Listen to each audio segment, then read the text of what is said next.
Details में बताया, तो आप ऐसे समझ सकते हैं कि आपको याद होगा कि एजी ने जांच किया था बिहार के बारे में, तो उसने बताया कि 8,000 करोड़ रुपया जो SC/ST के लिए आवंटित था उसको दूसरी जगह डाइवर्ट।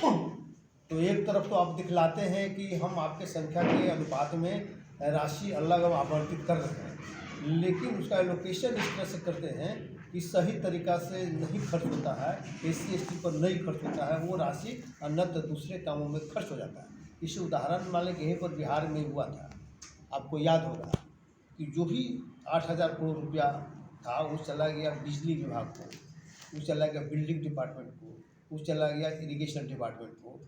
और एक चीज़ और नया बात हम लोग बता रहे हैं कि जैसे SC/ST के जो लोग हैं उनके लिए जो विधायकों का जो फंड है, जो MP का फंड है, उसमें भी नियम बना हुआ है कि 20% राशि जो भी एक विधायक के लिए राशि आवंटित होगी MP के लिए, उसमें से 20% राशि SC/ST पर खर्च होगा।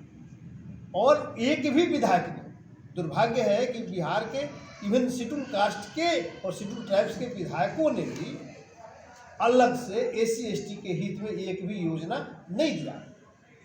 हम लोगों ने जब इस सवाल उठाया तो सरकार की तरफ से मान लीजिए कि ये आवाज़ आती है कि भाई रोड बनेगा तो क्या शेड्यूल कास्ट और शेड्यूल ट्राइब्स के लोग नहीं जाएंगे क्या? उसमें जो नहर बनेगा उससे पानी का जो होगा निकलेगा तो उससे शेड्यूल कास्ट के लोग उपयोग में नहीं लाएंगे क्या?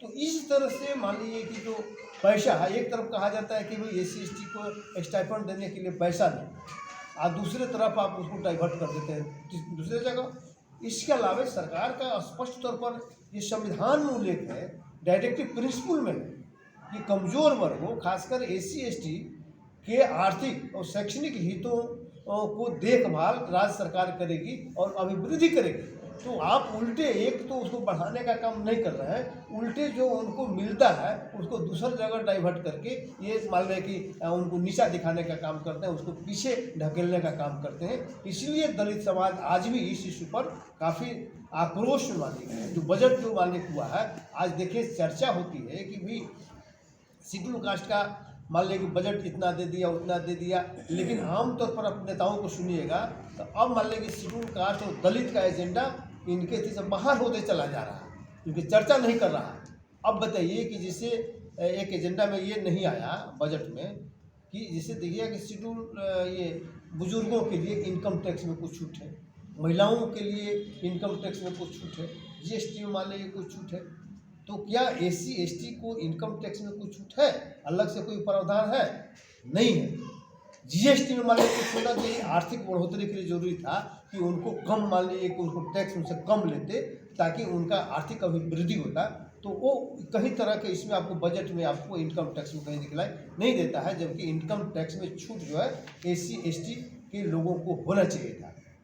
तो कहने का मतलब साफ साफ है कि SC/ST का एजेंडा जो है अब सरकार के थी से बाहर होते जा रहा है, और वे लोग सिर्फ जातीय आधार पर और ध्रुवीकरण कराकर जो है ना राजनीति करते हैं, व्यक्तिगत आधार पर राजनीति कर रहे हैं, जिससे मान लीजिए कि अब दलित समाज को समझाना पड़ेगा। लोग समझ भी रहे हैं। अभी पहली बार हुआ है कि जैसे धर्मदेव जी ने ये इनिशिएटिव लिया और इस तरह से मान लिया रुपया दिए, हम लोग गाँव गाँव तक ले जाएंगे, लोगों को बताएंगे कि किस तरह से हमारे साथ धोखाधड़ी थोड़ा लोगों को जागरूक करेंगे इस बजट को लेके आप। हाँ, एकदम एकदम किस तरह से धोखाधड़ी हो रहा है। एक तरफ कहा जा रहा है कि हम आपके मान लीजिए बहुत बड़े हितैषी हैं, और दूसरी तरफ हमारे राशि का दुरुपयोग मान लीजिए हो रहा है, और लोगों को भरमाने के लिए कोई भीम संसद कर रहा है, कोई कर्पूरी संसद कर रहा है। बताइए, ये मान लीजिए सवाल है कि हमारे हितों को आप अनदेखी कर रहे हैं, छीना झपटी कर रहे हैं। आप भीम संसद लोगों को बरगलाने के लिए आप भीम संसद भी कर रहे हैं अपने संसाधन के बल पर।